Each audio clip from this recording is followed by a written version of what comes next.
Chicago residents are currently grappling with the aftermath of intense thunderstorms that swept through the area on Friday, unleashing flash flooding, particularly across the city's south side and into its southwest suburbs. This sudden heavy rainfall, with some localized areas reporting as much as 6 inches falling in just a couple of hours, overwhelmed drainage systems and transformed streets into raging torrents.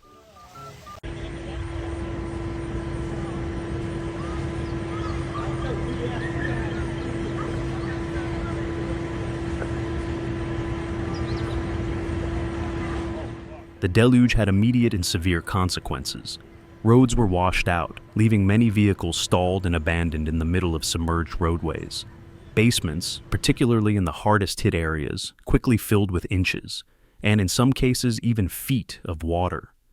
The sheer volume and speed of the water proved challenging for even the most robust urban infrastructure. For instance, on Western Avenue between 76th and 74th Streets, water levels rose so dramatically within a viaduct, an elevated roadway structure often passing over lower streets or railway lines, that some desperate drivers resorted to using the sidewalk to navigate through the deep inundation.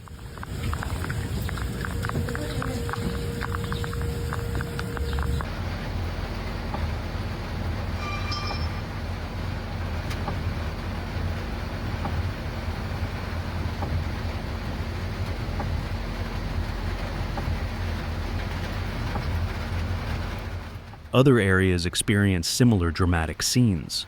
At 58th Street and Harlem Avenue, an entire block was submerged under knee-deep water.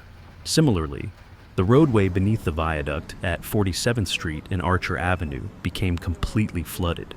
Moving into the residential community of Ashburn, near Daly College at Hamlin and 75th Street, homes experienced significant flooding.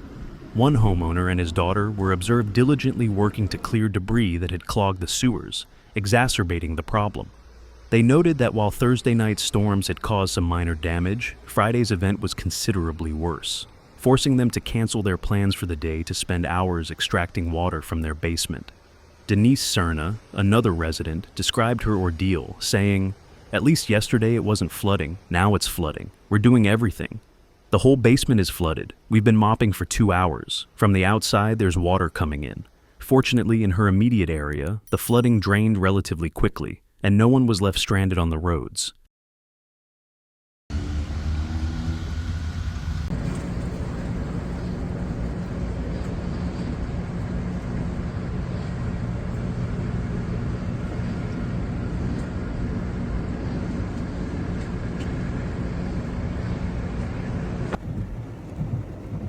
All right, people, who wants to go swimming?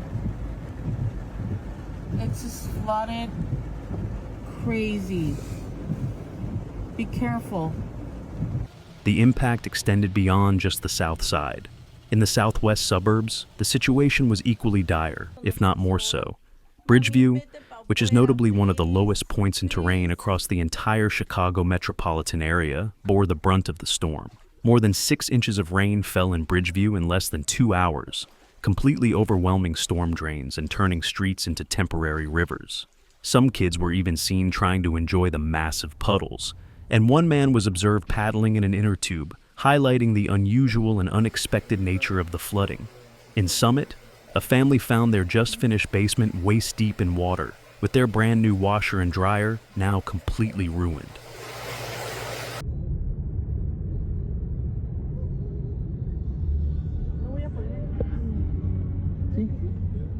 No sueltes el acelerador.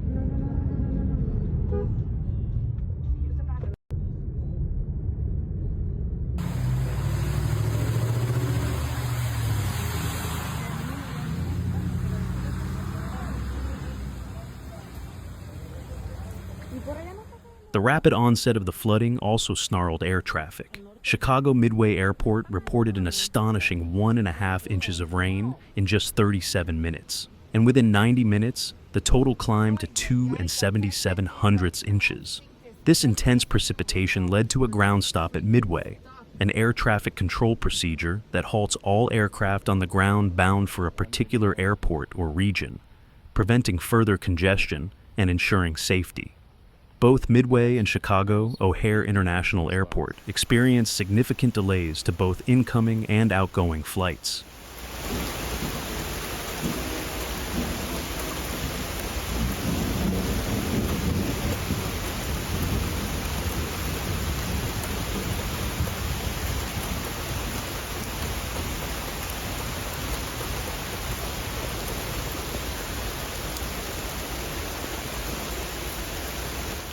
Emergency calls poured into restoration services. Jim Sharp, president of Illinois Restoration Services Disaster Solution Team, reported receiving a high volume of calls throughout Friday afternoon. His 30 employees responded to over a dozen calls in the area, focusing on water removal from basements, replacing failed sump pumps, which are typically installed in basements to pump out excess water and prevent flooding, and setting up industrial fans and dehumidifiers to initiate the drying process. Sharp anticipates even more calls in the coming days, as many residents may not have yet checked their basements. A lot of people haven't gone down to their basements yet. So, they get home later today, they are going to go down, he explained. He strongly advises anyone who finds water in their basement to immediately contact their insurance company and, crucially, to avoid walking into the water due to the potential presence of live electrical wires. His company also warns against leaving basements wet for more than 4 to 5 days to prevent mold growth.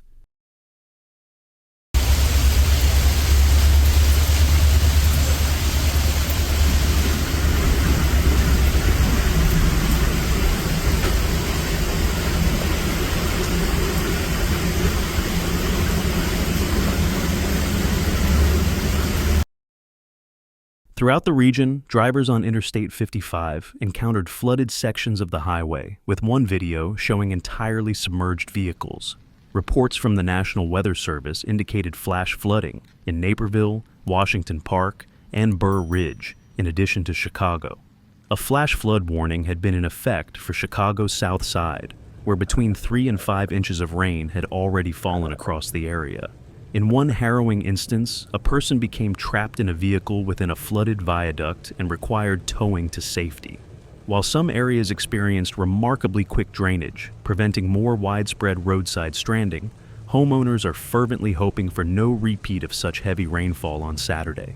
Local officials continue to warn the public not to walk or drive through flooded roadways, emphasizing that standing water can be deceptively deep and dangerous. Residents affected by the flooding are encouraged to contact 311 to report their situations.